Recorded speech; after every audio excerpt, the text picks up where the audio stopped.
Later, well, I want to return to Canberra now. The Agriculture Minister Barnaby Joyce has been pointing out that there are benefits in this budget, not just for small business, but for farmers as well. Yes, it is accelerated depreciation, a similar measure, but specifically for fencing, for irrigation, for other on-farm expenses. The Minister joins me now. Thank you for your time. Tell me about this, because you've actually decided to bring forward from 1 July to, well, backdating it to 2 weeks ago to budget night as to when farmers can access this help. Well, David, I think it's really important that we clearly understand what we've delivered. What we have is 100% write-off for water reticulation infrastructure to do with irrigation precincts, irrigation development, 100% write-off for fences, so for new fences that are constructed to help you manage your place, and write-off over 3 years for sheds, silos, grain sheds, so that you can store grain, have a better marketing plan by being able to meet the markets. Now, the water reticulation means that we have a dams program for off-farm to try and develop that water infrastructure.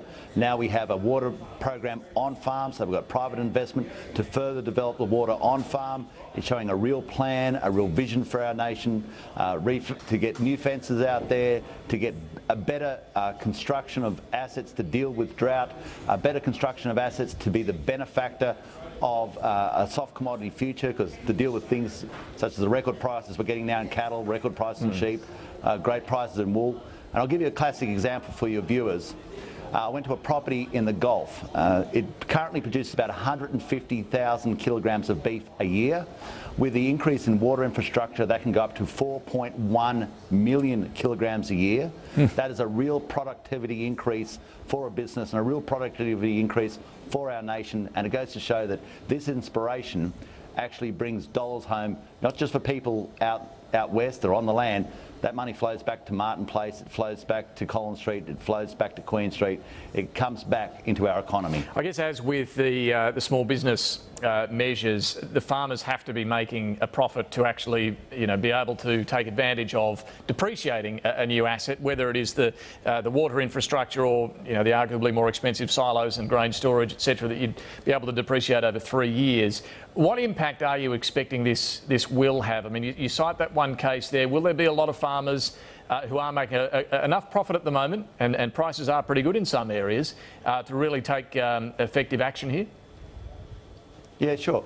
Well, what we're seeing now, just looking at the soft commodity turnaround that we're experiencing in our nation, by reason of 3 free trade agreements, 6 new live animal destinations, the work we're doing in developing markets and getting the product moving, is the price of cattle now in the yards, as I said about 18 months ago, has gone to $3 a kilogram live in the yards. The average price of Dubbo the other day was $2.90 a kilogram for yearlings. It's topping over $3 a kilogram now, so we're seeing that turnaround. We're also seeing it in the price of sheep, price of mutton, price of lambs, price of wool. So money is starting to turn up. Good prices in cotton and record yields. So there is the money around.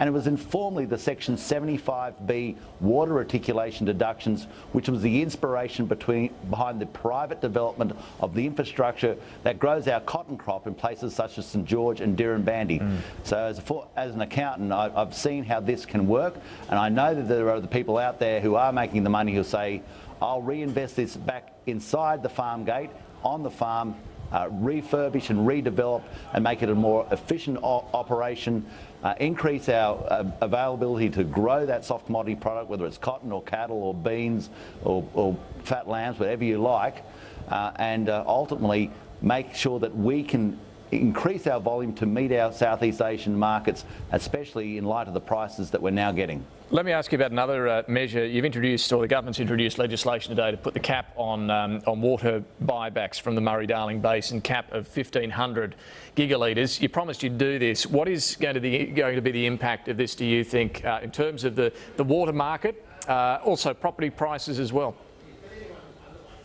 Well, what we had, obviously, with the Murray-Darling Basin plan, and when I was the former Shadow Minister for Water, we had the prospect that the Labor Party were going to do a deal with the Greens, and the Greens were talking about 6,000 and 7,000 gigalitres coming out. What we now have is a cap on the buyback at 1,500. It's very important, because if you buy more than that, you start to, and unfortunately there is real implications on what happens to the economies of these towns, David. If you take away the water, for instance, you might have 3 people growing 500 acres of cotton, but if it goes to dry land, you don't need one. And this is the sort of difference it makes to the economies of the regional towns, and we've got to make sure that we look at the socio-economic and environmental triple bottom line, and this 1,500 cap was about putting more emphasis on a triple bottom line so we don't lose sight of the people whilst we're looking after the frogs and the ducks. Yeah, sure. What impact on the river, though? Will there be an environmental difference from this cap? Yeah, well, with this program and other programs before it, there are thousands of gigs that have been so-called return to the river that we hope are keeping that riverine environment, the biota in that riverine environment in a sustainable form. The hydrology of the river, though, is very complex, and in certain areas it may rain. That doesn't necessarily pulsates right through the river system. As I said right at the start of this debate, the Murray-Darling Basin is not so much inter-articulated garden hoses, it's more a big old dry carpet. And because you have a wet event at one corner of the carpet, it doesn't mean it's wet all over. So this is part of a program throughout the basin to try and assist in the maintenance of crucial environmental assets that need to be watered, and this is part of the plan to do it. But we want to make sure that in achieving that objective, we don't decimate regional towns which are so reliant on the returns that comes from irrigation. And might I say as well, our nation is also reliant on those returns as well. You can't start shutting everything down in our nation and expect the commerce and the finances and the economy to stack up like it did before. You have got to actually produce product. Now, something far less serious. You had a rather famous interview not long ago with Kyle Sandilands on radio about Johnny Depp's dogs. Now, is it true your office has asked the watchdog, the Australian Communications Media Authority, to investigate that interview? Well, David, if I used the language in that interview right now, I don't think you'd ever have me back on. If I use the language that Mr. Sandilands used, that would be curtains for me. Some of these things and some of the things that were beeped out. You're not prudish though, Barnaby Joyce. I know that. I've been in this. I'm in this game. I've been in this game for 10 years, and we've never had a complaint about anything at all. But this instance, I think, was exceptional. And somewhere along the line, someone has got to pull Mr. Sandilands back into gear.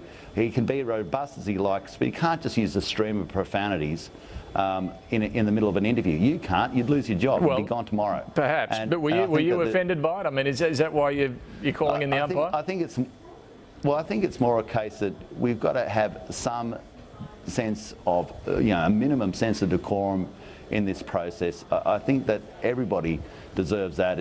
I think it really is a shot across the bows that this is serious. If you are talking to someone, whether you like them or not, they're elected by the Australian people, and there's got to be some sense, just a modicum of civility. And if I was to start using parts of the human anatomy to decry you right now, after you got off, I think you'd be straight on the phone to my office saying, mate, you will get yourself back on and say sorry. And if he'd just gone back on air and said, look, I'm sorry about that, it would have been forgotten. But we didn't even get that. No, it was just like, forget about it, we're not doing anything about it. So we said, fair enough, we'll play this the hard way. Yeah, we do try to keep things civil, at least. We might get heated on the policy debate, but civil in terms of our dealings with each other. Let me, final one, GST. We've seen the debate going on this week. What do you reckon? Should it be rolled back at all?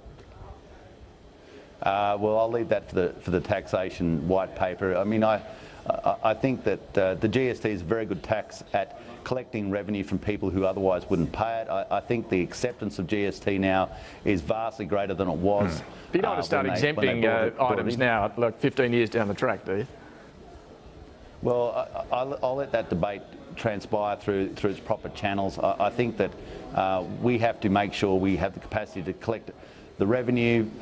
If you want, I had a good mate of mine called Greg Moran in my office today. He's quadriplegic, and I was thinking about the costs of the support of his life for National Disability Insurance Scheme.